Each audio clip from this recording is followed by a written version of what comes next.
১০০ বছর টিকল না। আমি এই মুহূর্তে যেখানে রয়েছি, সেখানে জানলা থেকে তাকিয়ে দেখছি এখনো সূর্য অস্ত যায়নি।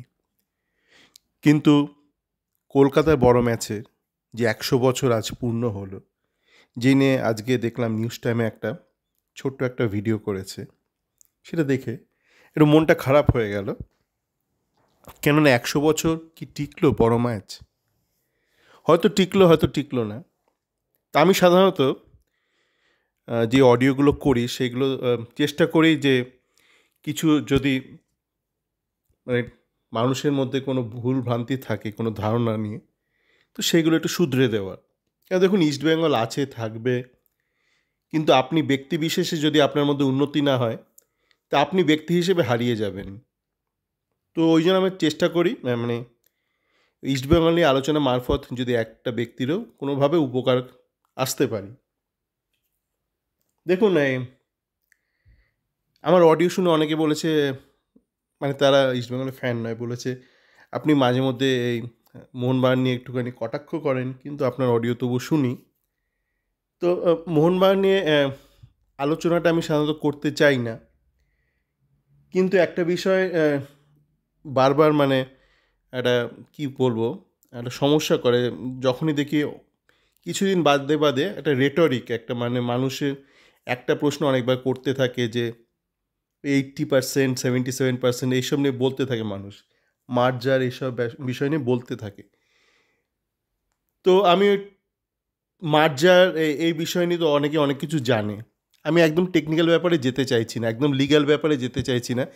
আমি কিছু মানে প্র্যাকটিক্যাল বা বাস্তব ব্যাপারে আলোকপাত করতে চাই, একদম বাস্তব। মানে আমি ওই লিগ্যাল ব্যাপারে যেতেই চাই না, ওই নিয়ে আগে তো অনেক আলোচনা হয়ে গেছে। কিন্তু রিয়েল লাইফ নিয়ে বা বাস্তবে তার প্রতিফলন কীভাবে ঘটছে ইস্টবেঙ্গল এবং মোহনবাগান সুপার জায়ান্টের যে ব্যাপারটা, সেটা নিয়ে একটু অল্প একটু আলোচনা করতে চাই। আপনারা তো ওইগুলো দেখেইছেন যে কাপ আলিপুরে নিয়ে যাচ্ছে, মমিনপুর বলছে, ওদিকে কটাক্ষ করছে, বলছে আবার ভিডিও করে ফ্যানরা, স্যার আপনি যদি একটু রেখে দেন 1 বছরের জন্য, আমাদের ছবিটা তুলতে পারি। মানে 1 বছর লাগবে একটা ছবি তুলতে।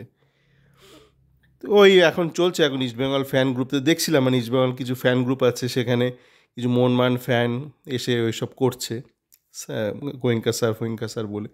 ওইদিকে যাচ্ছি না। দেখুন ব্যাপারটা কি দাঁড়িয়েছে। অনেকে বলে, দাদা ক্লাবটা কি, ক্লাব খায় না মাথায় মাখে, ক্লাব বিক্রি হবে কি করে, কি হবে না। ব্যাপারটা ঠিকই, মানে প্রশ্নগুলো একটুখানি হজবরল, কেননা ব্যাপারটা একটু ইনট্যাঞ্জেবল, মানে যেটা আপনি ধরতে পারছেন না বা দেখতে পাচ্ছেন না, ব্যাপারটা ইনট্যাঞ্জেবল। তো ব্যাপারটা উপলব্ধির বিষয়, যে আপনার হাতে জিনিসটা আছে না চলে গেছে, জিনিসটা হাতে আছে না চলে গেছে। তাহলে সেই বিষয়ে একটা জিনিস বলা যায়, ধরুন আপনার একটা ভালো বন্ধু ছিল, বা যদি ভাবতে সুবিধা হয়, ধরুন আপনার একটা প্রেম ছিল বা একটা স্ত্রী ছিল, তো প্রেমটা ভেঙে গেছে।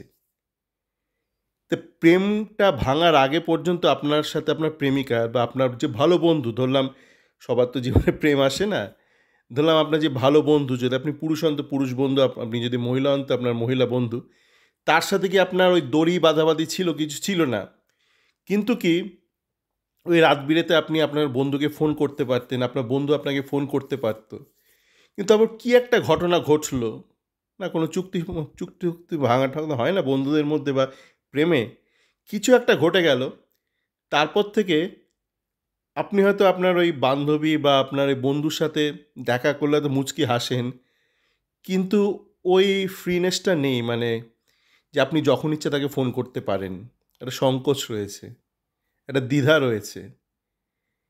তো এইটাই হলো ব্যাপার, মানে এই উপলব্ধি ব্যাপারটা, এই উপলব্ধিটা আশা করি আপনারা জীবনে উপলব্ধি করতে পারেন। এই উপলব্ধি যে ১০০ বছরে বাদে উপলব্ধিটা রয়েছে, দুপক্ষের মধ্যে আছে নাকি নেই। আমি আবারও বলছি, লিগ্যাল ব্যাপারে গেলে ব্যাপারটা অনেক এই পার্সেন্টেজ 80%, 70%, 77% অনেক ব্যাপারে চলে যায়। বলবে এই কোম্পানির নাম, সেই কোম্পানির নাম। ব্যাপারটা হচ্ছে আপনার মধ্যেই বোধটা আছে কি না, মানে এই টানটা আছে কি না, টান থাকলে অধিকার বোধটা আছে কি না। আপনি যাকে ধরুন যখন ইচ্ছা ফোন করতে পারতেন, চল একটা সিনেমা দেখে আসি, চল বেড়াতে যাবো, চল ফুচকা খাবো। আজ কি পারছেন তাকে এই ফোনটা করতে, তাকে অনুরোধ করতে? পারছেন না, পারাটা কথাও নয়। সেটাই বলে বিচ্ছেদ। এই যে সুপার জায়েন্টের ক্ষেত্রে, মোহনবাগান সুপার জায়েন্টের ক্ষেত্রে ব্যাপারটা এখন ওরকম হয়েছে। আপনি মোহনবাগানের যে লেগেসি অফিসিয়াল, তাদের কোনো একটা ব্যাপারে জিজ্ঞেস করুন, কোচ থাকবে থাকবে না, বলবে আমরা দেখছি, আমরা ওই করছি। একটু তলিয়ে জিজ্ঞেস করুন, না আমরা ভেবে দেখব, আমরা সিদ্ধান্ত নেব। তার কাছে কোনো সিদ্ধান্তই নেই। মানে সে যতটুকু জানতে পারে সেটা মানে ওই মানে হেড পোস্ট অফিস, মানে ইউটিউবাররা হচ্ছে মানে ছোটো ছোটো পোস্ট অফিস, আর ওটা হচ্ছে সেন্ট্রাল জেনারেল পোস্ট অফিস, মানে ওই যে লেগেসি মোহনবাগানে যে কর্তারা, তারা হচ্ছে জেনারেল পোস্ট অফিসে বসে আছে। এর বেশি কিছুই নয়। এখানেই তফাৎ, যে এই মুহূর্তে ইস্টবেঙ্গলের, ধরুন ইস্টবেঙ্গলের সেই অর্থে কিন্তু আপনি বলতে পারেন যখন সিমেন্ট কোম্পানি ছিল ইস্টবেঙ্গলেরও একই অবস্থা ছিল। মানে ক্লাবটা বিক্রি হয়নি, কিন্তু ক্লাবের ওপর কোনো অধিকার ছিল না, কোনো মানে কিছু করার ক্ষমতা ছিল না। কিন্তু এখন সেটা রয়েছে এই মুহূর্তে। তো এইটাই হচ্ছে অ্যাকচুয়াল ডিফারেন্স বা টেক অ্যাওয়ে। হ্যাঁ, পার্সেন্টেজে গেলাম না। এই যে আপনি যখন ইচ্ছা কিছু একটা বলতে পারেন, হ্যাঁ, বা আপনি জিজ্ঞেস করলে, মানে আপনাকে কেউ জিজ্ঞেস করলে আপনি উত্তরটা দিতে পারেন, তার মানে হচ্ছে আপনার কাছে কিন্তু আপনার প্রেমটা রয়েছে, আপনার সম্পর্কটা রয়েছে, আপনার ক্লাবটা আপনার হাতেই রয়েছে। আর যেদিন পারবেন না, আপনার ওই লিগ্যাল স্ট্যাটাস যাই থাকুক, ধরুন আপনি একটা চাকরি করছেন, ঠিক আছে, আমরা তো অনেকেই চাকরি করি, কেউ কেউ বসকে খুব গালমন্দ করে, বলে আমার চাকরির মতন খাটায়, কেউ বলে না আমাকে একটা কোম্পানির একটা অঙ্গ ভাবে কোম্পানি। যে বলে চাকরের মতন খাটায় তাকেও মাস গেলে টাকা দেয়, এর বেশি কিছু দেয় না। আর যে বলে আমাকে মানে খুব ইম্পর্টেন্ট একটা অঙ্গ ভাবে কোম্পানি, তাকেও কিন্তু মাস গেলে টাকাটাই দেয়, তার বেশি কিছু দেয় না। মানে তাকে কোম্পানির শেয়ার ঠেয়ার কেউ লিখে দেয় না। কিন্তু তবুও আপনার সাথে কীভাবে ব্যবহার করা হচ্ছে, আপনাকে কতটা গুরুত্ব দেওয়া হচ্ছে, আপনাকে কতটা একটা কোম্পানির একটা অঙ্গ মনে করা হচ্ছে, তার উপর নির্ভর করছে আপনি কোম্পানিটাকে নিজের ভাবছেন কি ভাবছেন না। তেমনই এই ক্লাবের ক্ষেত্রে, ক্লাবটা বেচা হয়েছে কি হয়নি, মার্জার হয়েছে কি হয়নি, এই গোটা বিষয়ের পুরো ব্যাপারটা হচ্ছে আপনার কতটা অধিকার আছে,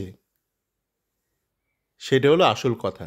ওই প্রেম ভেঙে যাওয়ার পর যখন প্রেমিকার উপর আর অধিকার থাকে না, অধিকার মানে কি, মানে অধিকার মানে আমি ওই ধরনের বলছি না, মানে মেল শভিনিস্টিকের মতন বলছি না। এই যে কিরে কেমন আছিস, যখন ইচ্ছা ফোন করলেন, যখন ইচ্ছা বললেন চল দেখা করি, এই ফোনটাও করতে পারবেন না। এটাই বলার ছিল। 100 বছর ধরে কি থাকলো আর কি থাকলো না। সকলে ভালো থাকবেন। আর ওই দিয়ামান্টা কসের ব্যাপারটা আশা করি মিটে যাবে, ওইটা নিয়ে আর বেশি কচকচালি করতে চাই না। এখন দেখছি বিভিন্ন যে নিউজ পোর্টাল রয়েছে তারা ব্যাপারটা উপলব্ধি করেছে, তাই ওই ব্যাপারটা থাক। এটা আপাতত এই আলোচনাটা এতটুকুতেই সীমাবদ্ধ থাক। ভালো থাকবেন।